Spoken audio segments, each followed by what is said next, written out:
There's a few different effects that I like to use to kind of help make everything sound cohesive. Is I'll use an effects bus for reverb, maybe two, one long one short reverb, and then one for a delay, and then one, and then on the stereo out, I will use or on the groups I'll use compressors, and then maybe on the group all I'll use one compressor just to kind of touch it.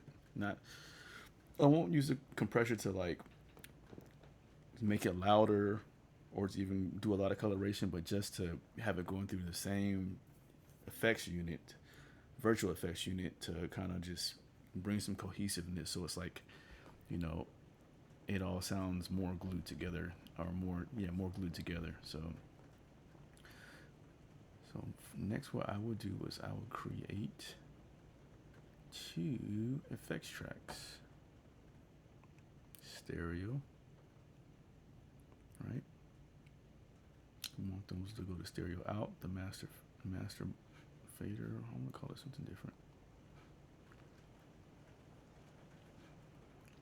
I'm gonna move these guys up here because that's where I want them. And I typically don't mess with the volume levels on this. I'll kind of leave it at 0. You can automate different things, but I don't know. I like to automate the sends, and you'll see me do that in a second. So on this one, I'll call this one delay, and I'll call this one reverb short.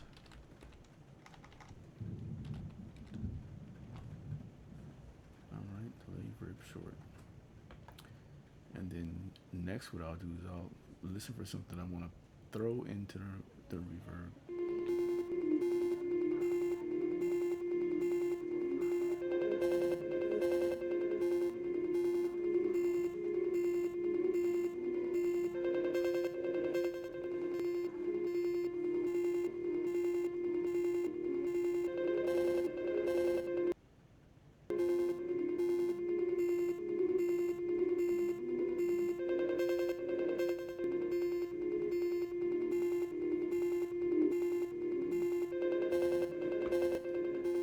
Now what I'm going to do is I'm going to send this sound to the reverb.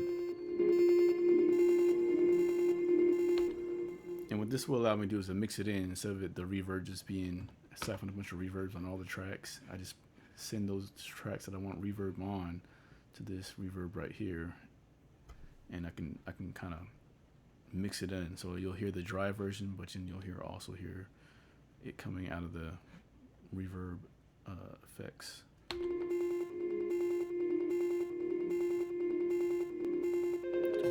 here.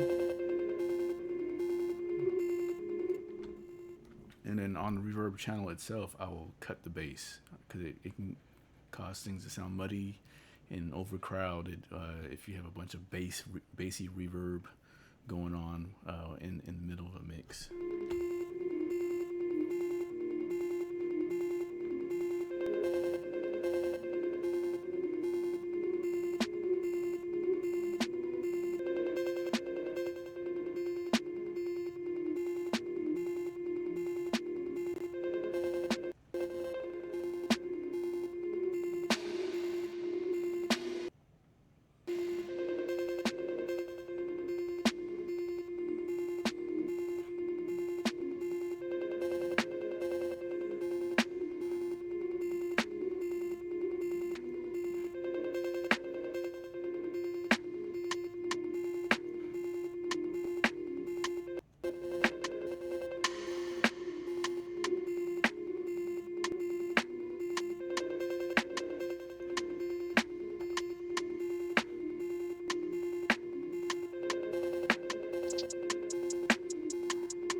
send effects, you want to just have it all the way up. So the mix is all the way up. You're not trying to mix the dry signal with the wet signal. It's just, you just only want anything you send to this channel, you want to hear the effects of that effects unit by itself. So 100%, 100%. And then I mix, if I want to just send a little bit to that or hear a little bit in that, then I use these send effects. So there's a lot of delay going here.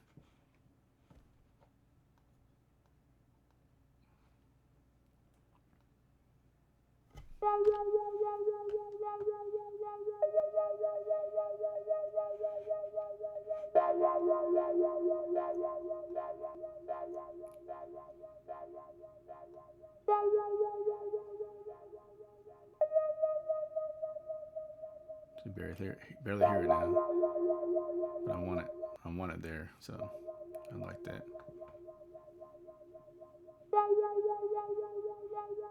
It adds movement to the track. And then also what I do, see if I can widen that.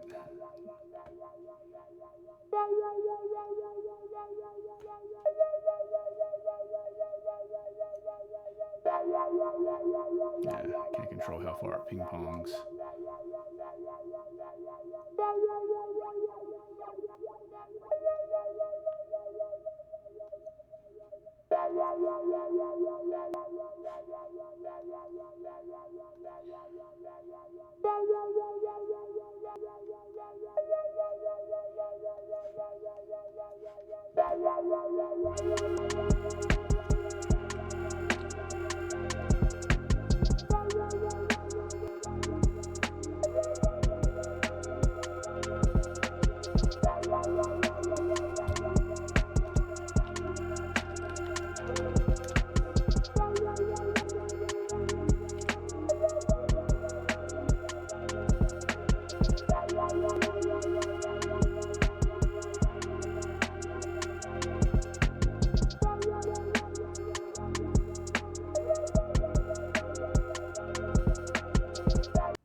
So that's a basic setup of my flow. And then next for mixing, now it's time to actually mix. So now what I'll do is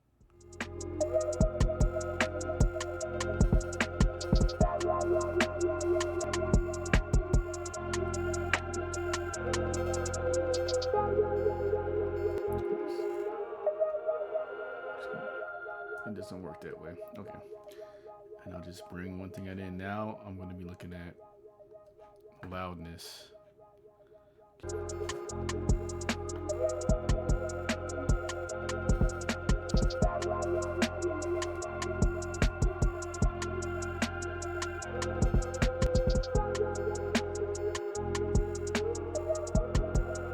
So it's peaking at -3 2B. So that's the highest it peaks. And then the average, here we go.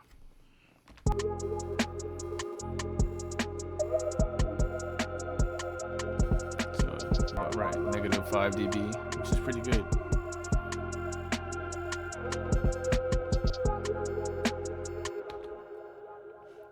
And then just for a little extra glue, I will,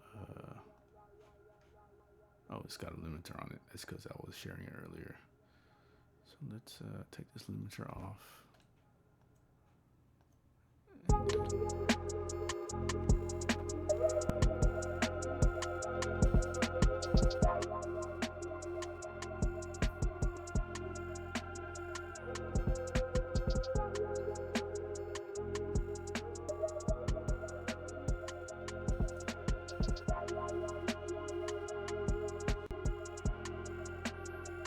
It's even better. I can turn it all up now. Okay.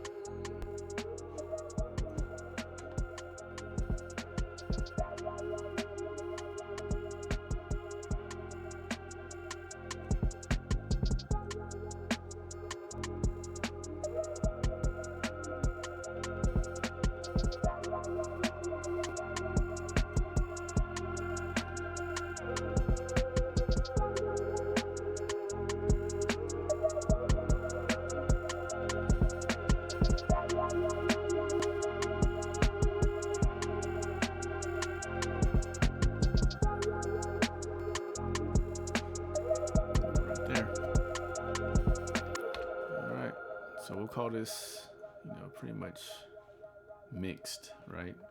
I could do just some other things, editing I can do, and then really before I go to the final master is I will print all this stuff now. So that way if these plugins ever, if I have to reload the program or reinstall it, sometimes the settings get messed up, or if there's an update, you won't have all the sounds. You can lose your settings. So now what I'll do is I'll go to render in place for Cubase. Right. Take all these and move them to my synth instrument folder. All right, so that's that.